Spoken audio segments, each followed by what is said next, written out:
Today's presentation is in podcast form. So just sit back, relax, and listen. The American Hustler podcast is back with new episodes. So be sure to subscribe. Be sure to grab a listen. Today we're going to talk about mindset. Something that you can't see, something that is critically important, but many people do not place a premium on it because essentially mindset is one of those soft skills, right? Some you can't see, you can't measure it, you can't hold it. It's just that intangible thing that some people have and some people don't have. And it becomes very, very much, it's a challenge to have the right mindset. It is very hard for you to understand the importance of mindset. And I'm going to give you a little game here. You know your passwords, and you know that your screen names. Many of you have these strange and unique screen names, right?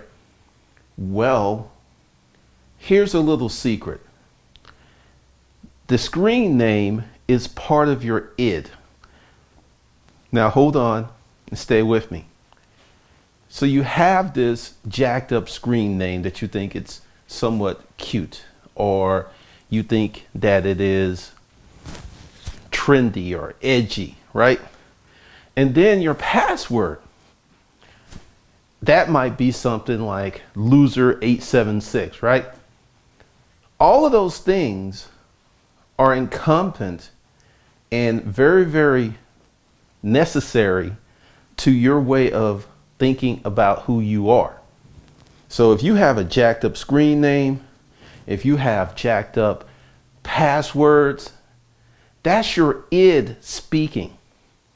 And it's not saying anything nice.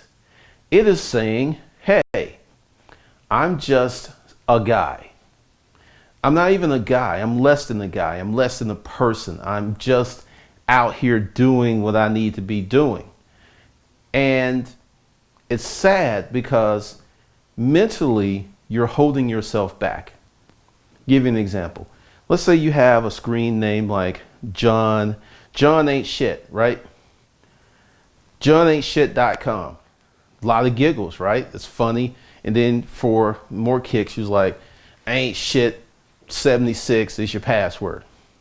And every time that you look at that password, every time that you look at that screen name, that username, you reinforce the negative image of who you are. I know it's deep, right? Because it seems to be imperceptible. It seems to be one of these things that is not really that long, or it doesn't have that much in the way of consequence. But if this goes unchecked, you could actually create a screen name and a password that will become your future. Sounds like simple stuff. It's little stuff, right? Well, if you're on Facebook, how many times have you checked your Facebook app today? 30 times, 40 times, 50 times, 60 times. I'll admit, before I took the app off my phone, because I counted, I checked my Facebook app 312 times. Now, I know it's like, whoa, no, Glendon, no, yes. That's why I took it off, and that's why I have modulated my Facebook time, because it is harmful.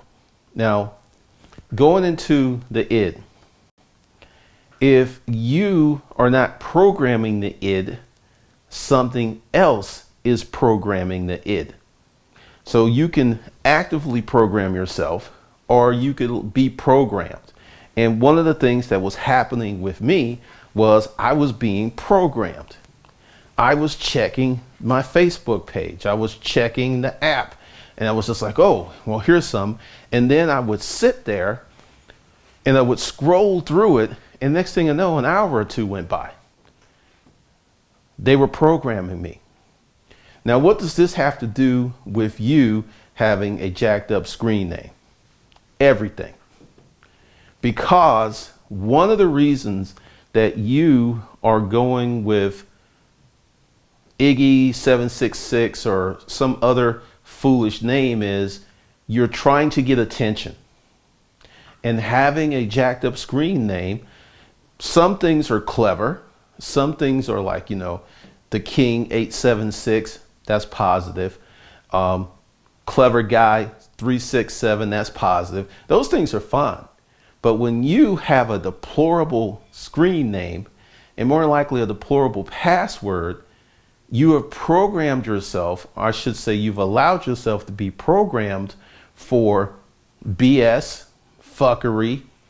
And then this sets the stage where now you can really be programmed. Because see, that's programming level 01. That's the basic stuff. Now, when we get into this conversation of the flag, kneeling, Black Lives Matter, you're seeing all of this programming take root. Because here's the thing. When Donald Trump said the owners should fire one of these players, he knew that they couldn't fire the players because the players have contracts. They can't be fired. But he didn't know that. But see, that's the thing.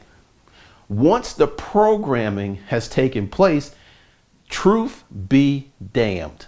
Truth is irrelevant. It is of no consequence. Facts, we can't be bothered by that because the programming takes hold. And this is one of the things. And just for those of you who feel that, we're going to go to war with Korea and it's not going to happen. It's not. When Nixon was being set up for impeachment, the military brass said, look, if you get an order from the president, check with me first before we launch. So believe me, those protocols have been taking place. They're in place. Nothing's going to happen. What's going to happen is he's going to keep pushing because one of the things is he knows what appeals to his base because they are programmed. Many people who are part of the Trump base are uneducated. And when I say uneducated, I mean in the truest sense of the word. And they believe in God and they believe in the Bible and anything else, not so much. And they're very easy because of the programming that has taken place to manipulate. They're very easy to create drama. It's very easy for Trump and people like him to use these people. Because see, here's the thing. Trump isn't the only one using these people. Both sides are using these people. The Democrats are using these people. The Republicans are using these people. Trump's using these people. All kinds of people are using this block of uneducated, of sweaty masses, of people who are in their primal state, who have not really looked to be developed. And one of the things that really causes a lot of problems is when you have so many people who are in their primal state, who are easily programmed, who think that they're forming opinions of their own. Then you have danger. And the danger is, since these people feel that they form these opinions of their own free will, they will fight you tooth and nail due to the programming. And this is one of the things, and I know that there are many of you who get on fights with Facebook with these people.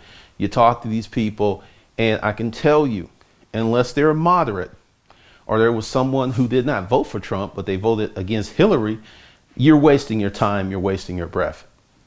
Talking to them is pointless because they have been programmed.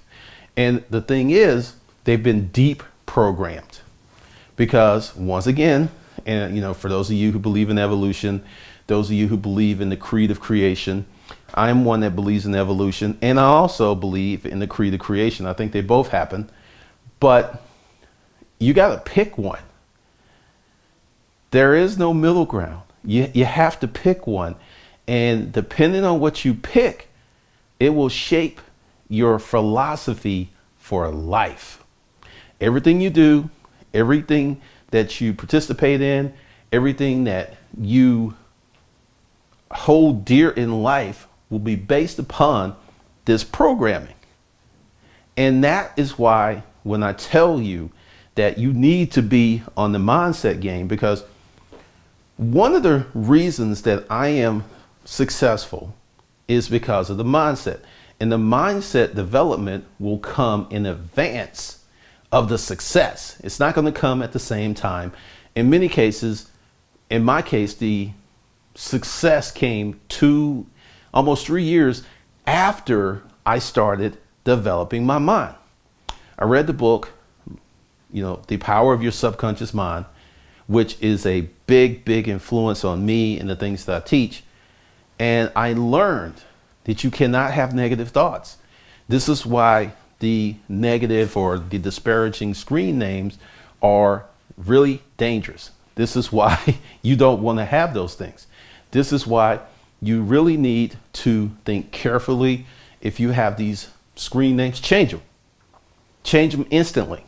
Because every time that you log in, or every time that you go on YouTube, or every time that you go on Facebook, or wherever you have these screen names, you see that stuff, and it reinforces the negative programming that you've put upon your mind.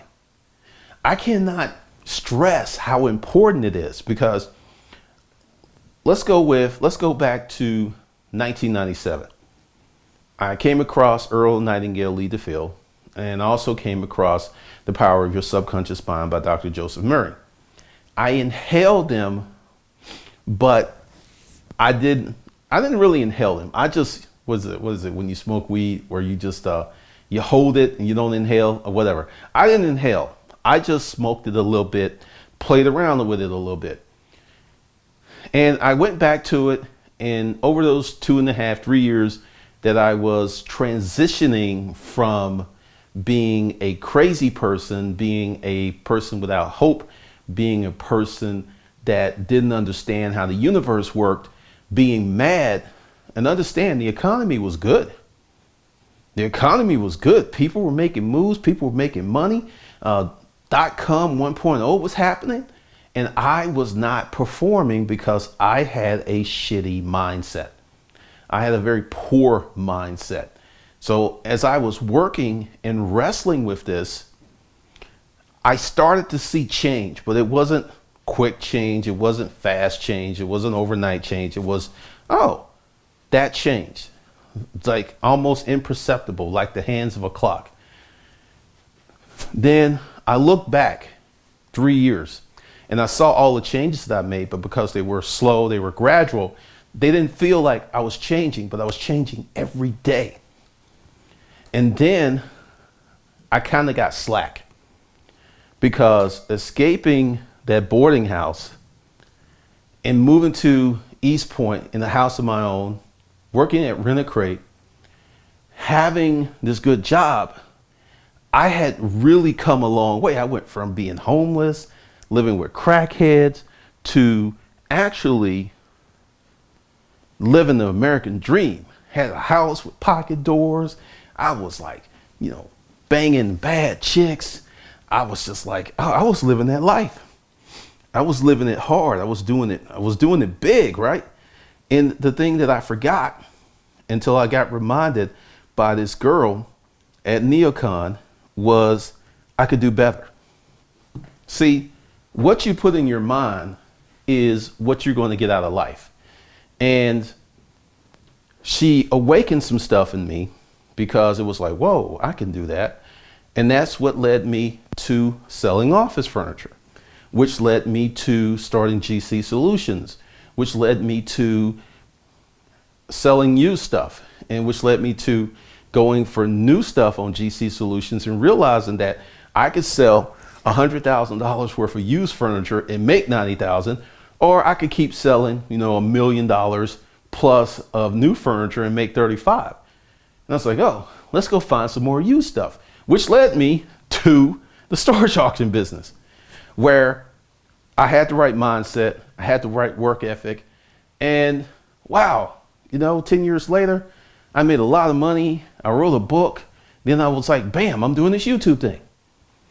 And it all started because of the mindset that occurred in 1997, 98, and 99. 99, I guess I completed that first trifecta of putting it together and utilizing it.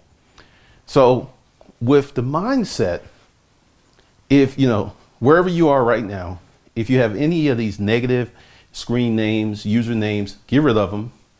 And also start to fill your mind with positive stuff. Like I talk about the Trump stuff, but I don't talk about it because here's the deal. It is a smokescreen. The thing with picking on the NFL players, that's just a distraction. And if you are not programmed, you can recognize it for a distraction and look at the real thing, such as healthcare reform, tax reform, the infrastructure, getting people jobs, Korea, trading. I mean, there's so many real issues that are swept under the rug because of the programming, because believe it or not, we're programmed for negativity. And I'm going to prove it to you. If you put on your Facebook page that you had a good day, a few people will like it and they'll be like, that's cool. Now, if you put on your Facebook page, man, I had the worst day ever. My car broke down. I'm in a bad mood. I just hate life. You're going to have 100 thread comment. 100 comment thread of replies. Because, oh, I know how you feel. Oh, I'm going through it too. Oh, this is so bad. Because we're programmed for negativity. And you will notice this when you put out there. Because if you're one of my Facebook friends, you notice I never really post anything negative. I may post something that's like outrage, but like negative, nah, not negative. Or, I've had my trials and tribulations. I've been sick. I've had issues. I don't post that stuff because it feeds into the negative paradigms that are inherent in Facebook. So I don't really participate in that stuff. And I don't really participate in it on YouTube, except, when I'm cussing out trolls or deleting their comments. That's fun, okay? I know what I'm doing. It's fun. But back to you. You got to go ahead and grab yourself some positive reinforcement. One of the things you can do is take the Facebook app off of your phone. I've said that 3 to 4 times because repetition in terms of creating and modifying behavior is very important. If you will look at Trump's speech patterns, it says the same thing over and over and over. So repetition is very, very important when you want to facilitate change. Also, you need to get off into developing your mindset, because let's say you get around the mindset training and you have a business and you're stroking it out. You're making money, right? Because of that negative programming, you're going to mess it up. You're going to mess it up. And like I said, first step today, because I'm going to end this podcast, is to delete the Facebook app off of your phone and to be mindful of what you consume mentally, because what you consume mentally is very much like what you consume in the physical world in terms of food. What you feed your mind builds your mind. What you feed your body builds your body. It is very much the same thing. So if you like this podcast and you want to hear more, be sure to subscribe to the channel and be sure to get to my email list below this podcast live stream video or whatever it's going to be. So that's that.